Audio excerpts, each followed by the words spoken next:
Bismillahirrahmanirrahim. Assalamualaikum warahmatullahi wabarakatuh. Halo anak-anak, bagaimana kabar kalian hari ini? Semoga tetap sehat ya. Hari ini kita akan mempelajari tentang kalor dan seni rupa.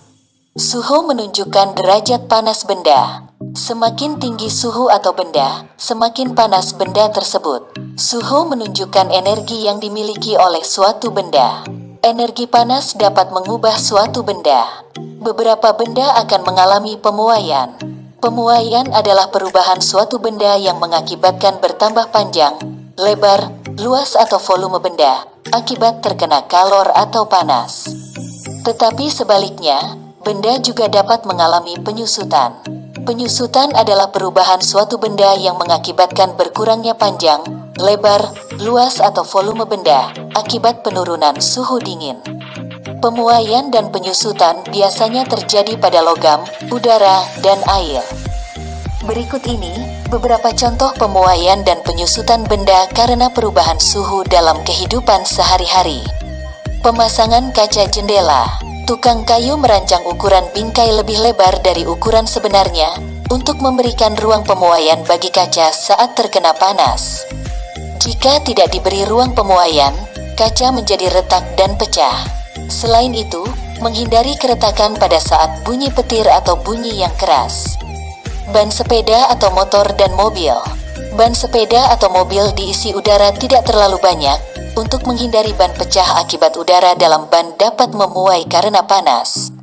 Pemuaian pada sambungan rel kereta api. Sambungan pada rel kereta api dibuat renggang. Hal ini dilakukan untuk memberi ruang pemuaian, sehingga pada saat panas, rel tidak melengkung. Kawat atau kabel listrik dan telepon. Kawat atau kabel listrik terlihat mengendur tidak tegang, agar kawat atau kabel tidak putus pada saat malam hari ketika mengalami penyusutan. Selain itu, kabel tidak putus jika tertimpa pohon yang tumbang. Pemuaian pada gelas kaca. Gelas kaca yang tiba-tiba pecah atau retak ketika dituangi air panas, karena pemuaian tidak merata pada bagian gelas kaca. Disarankan agar tidak menuangi gelas basah atau gelas dingin dengan air panas yang baru mendidih. Pemuaian pada termometer. Cairan di dalam termometer akan naik karena terjadi pemuaian setelah mendapatkan panas dari tubuh. Cairan akan berhenti pada angka tertentu untuk menunjukkan suhu tubuh. Ketika tidak digunakan akan kembali turun karena mengalami penyusutan. Perpindahan kalor secara konduksi disebut juga perpindahan kalor secara hantaran, yaitu memindahkan kalor tanpa memindahkan zat perantara. Umumnya, perpindahan kalor secara konduksi terjadi dengan menggunakan media padat. Diumpamakan dengan kegiatan memindahkan buku secara estafet. Buku yang dipindahkan secara estafet diumpamakan sebagai kalor dan orang yang memindahkannya sebagai zat perantara. Ketika kamu dan temanmu memindahkan buku secara estafet, yang berpindah hanya buku itu saja. Sedangkan kamu dan temanmu sebagai perantara, tetap diam di tempat tidak berpindah. Begitu pula dengan konduksi, hanya kalor yang berpindah, zat perantaranya tetap. Contohnya, yang pertama, benda yang terbuat dari logam akan terasa hangat atau panas jika ujung benda dipanaskan, misalkan ketika memegang kembang api yang sedang dibakar. Kedua, knalpot motor menjadi panas saat mesin dihidupkan. Ketiga, tutup panci menjadi panas saat dipakai untuk menutup rebusan air. Selanjutnya, konveksi. Perpindahan kalor secara konveksi adalah perpindahan panas melalui aliran yang zat perantaranya ikut berpindah. Konveksi terjadi dengan menggunakan media cair atau gas. Perpindahan secara konveksi dapat diumpamakan dengan kegiatan memindahkan setumpuk buku dari satu tempat ke tempat lain. Ketika kamu memindahkan buku, tentu kamu ikut bersama buku tersebut. Jika buku-buku itu diumpamakan sebagai energi panas dan kamu adalah medianya, maka perpindahan kalor secara konveksi menyertakan perantaranya. Contoh, yang pertama, gerak turun air ketika dipanaskan. Kedua, gerakan balon udara. Ketiga, peristiwa angin darat dan angin laut. Selanjutnya perpindahan kalor secara radiasi. Radiasi adalah perpindahan kalor yang terjadi tanpa membutuhkan media perantara. Contoh, yang pertama, tubuh terasa hangat ketika di dekat api unggun. Kedua, menetaskan telur dengan menggunakan lampu. Ketiga, pakaian menjadi kering ketika dijemur di bawah terik matahari. Ada bahan yang mempunyai kemampuan menghantarkan panas dengan baik. Ada pula benda yang tidak dapat menghantarkan panas. Konduktor merupakan bahan yang dapat menghantarkan panas dengan baik.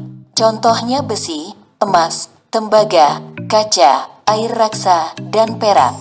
Yang kedua, isolator. Isolator bahan yang tidak dapat menghantarkan panas. Contohnya kayu kering, plastik, kain, karet, dan permata. Yang ketiga, semikonduktor. Semikonduktor adalah bahan yang sedikit menghantarkan panas. Contohnya karbon, silikon, dan germanium. Benda-benda dalam kehidupan sehari-hari banyak yang memanfaatkan sifat benda sebagai konduktor dan isolator. Contohnya selimut. Selimut memerangkap udara. Udara adalah isolator, sehingga tidak menghantarkan panas yang keluar dari tubuhmu. Dengan demikian, badanmu tetap terasa hangat. Selanjutnya, panci. Panci terbuat dari bahan logam, misalnya aluminium. Aluminium menghantarkan panas dengan baik. Panci akan menghantarkan panas ke makanan yang dimasak. Bagian pegangan panci terbuat dari bahan isolator seperti plastik agar tidak panas saat memegang panci. Bahan selanjutnya yaitu oven. Oven atau pemanggang juga menggunakan prinsip perpindahan panas secara konduksi. Dengan menggunakan bahan konduktor seperti aluminium, diharapkan panas dari sumber panas tidak keluar. Panas tersebut dapat mematangkan kue atau masakan yang dipanggang. Bentuk kotak dan tertutup ini ingin memaksimalkan panas untuk mematangkan makanan secara merata. Selanjutnya, mesin mobil. Mesin mobil dan motor terbuat dari bahan yang dapat menghantarkan panas. Mesin memerlukan panas untuk memperoleh kinerja mesin yang ideal. Mesin juga memerlukan energi listrik sehingga perlu bahan konduktor sebagai penghantar listrik. Selanjutnya, setrika. Sumber panas berasal dari aliran listrik yang memanaskan kumparan di bagian bawah setrika. Agar panas sampai dari kabel listrik ke pakaian, maka pada alas bagian bawah setrika terbuat dari bahan logam. Sedangkan bagian pegangan setrika terbuat dari plastik yang bersifat isolator. Benda-benda yang ada di sekitar kita digolongkan menjadi 3 jenis, yaitu padat, cair, dan gas. Benda padat memiliki bentuk dan volume tetap dan berubah akibat tekanan tinggi atau diberi perlakuan fisik seperti menggunting, menekan, melipat, atau menyobek. Jarak antar partikel rapat dan tidak mudah mengalir. Benda cair jika dipindahkan akan mengikuti wadahnya, sedangkan volumenya tetap, jarak antar partikel agak renggang dan mudah mengalir dari tempat aliran tinggi ke tempat aliran rendah. Benda cair juga dapat merambat melalui serat-serat halus dari bahan seperti kain. Benda gas memiliki sifat dapat mengikuti wadahnya dan volume mengikuti tempatnya. Jarak antar partikel sangat renggang dan merupakan bahan yang mudah mengalir. Perubahan wujud benda disebabkan oleh lingkungan yang berubah, misalnya suhu lingkungan yang menjadi panas atau dingin. Perubahan wujud suatu benda yang terjadi antara lain. Yang pertama, mencair. Mencair merupakan perubahan wujud benda dari padat menjadi cair akibat suhu yang panas. Contohnya, coklat yang dipanaskan akan meleleh. Yang kedua, membeku. Membeku merupakan perubahan wujud benda dari cair menjadi padat. Perubahan ini karena suhu di lingkungan menjadi dingin. Benda cair akan membeku jika suhunya di bawah 0 derajat Celcius. Contohnya, proses pembuatan agar-agar. Yang ketiga, menguap. Menguap merupakan perubahan wujud benda dari cair menjadi gas. Contohnya, air akan menguap menjadi gas apabila air dididihkan. Yang keempat, mengembun. Mengembun merupakan peristiwa berubahnya wujud benda dari gas menjadi cair. Pada waktu gas mengembun, gas melepaskan kalor karena terjadi penurunan suhu di sekitarnya. Contohnya, tetesan air di pagi hari pada tanaman yang berada di luar. Yang kelima, menyublim. Menyublim merupakan peristiwa berubahnya wujud benda dari padat menjadi gas. Contohnya, kapur barus yang diletakkan di lemari lama-lama semakin mengecil dan habis. Yang keenam, mengkristal. Mengkristal adalah perubahan wujud benda dari benda gas menjadi padat. Contohnya, proses pembuatan garam. Seni rupa daerah adalah cabang seni rupa. Seni rupa daerah memiliki suatu ciri khas dari latar belakang sejarah suatu wilayah. Oleh karena itu, seni rupa daerah memiliki perbedaan dengan seni rupa daerah lain.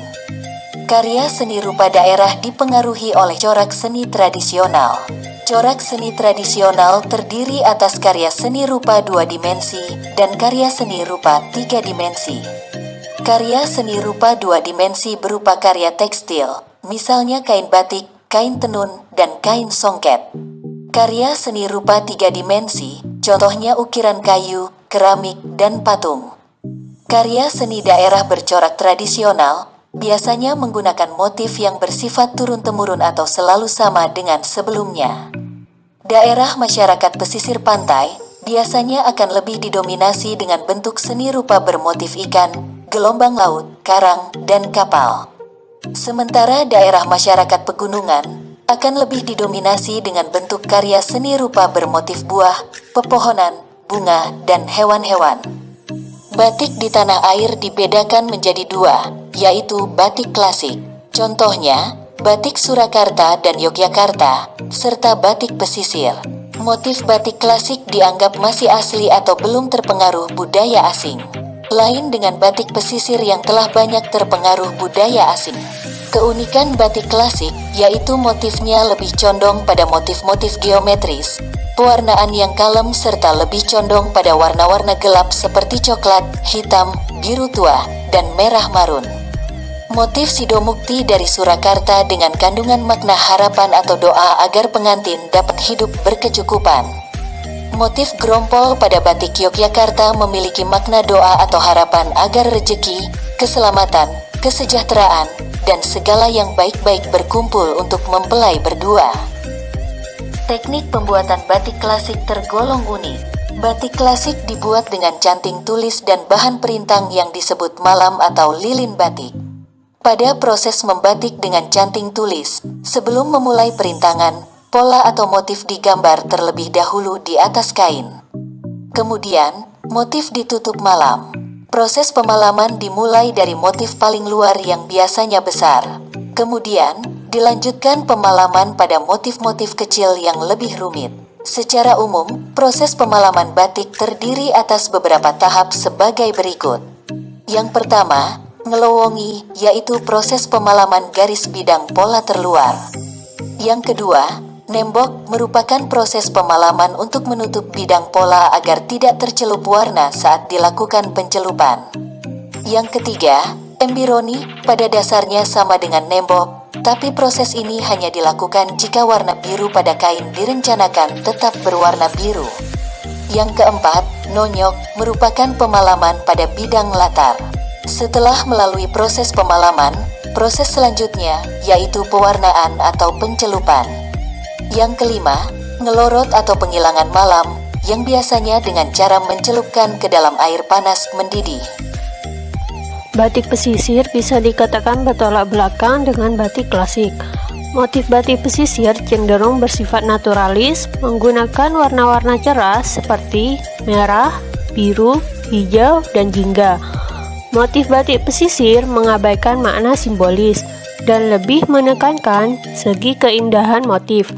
Selain itu, banyak ditemukan pengaruh budaya Eropa dan Cina pada motif pesisir. Sebagai contoh, motif Putri Salju dan motif Cinderella dari Pekalongan, dan motif Megamendung pada batik Cirebon. Di daerah Jambi dan Cirebon terdapat batik dengan motif kaligrafi Arab. Di Jambi, motif ini disebut dengan motif basure, yang berarti bersurat. Disebut demikian karena isinya merupakan penggalan surat dalam Al-Quran. Mungkin cukup sekian dari Ustazah, kurang lebihnya mohon maaf. Assalamualaikum warahmatullahi wabarakatuh.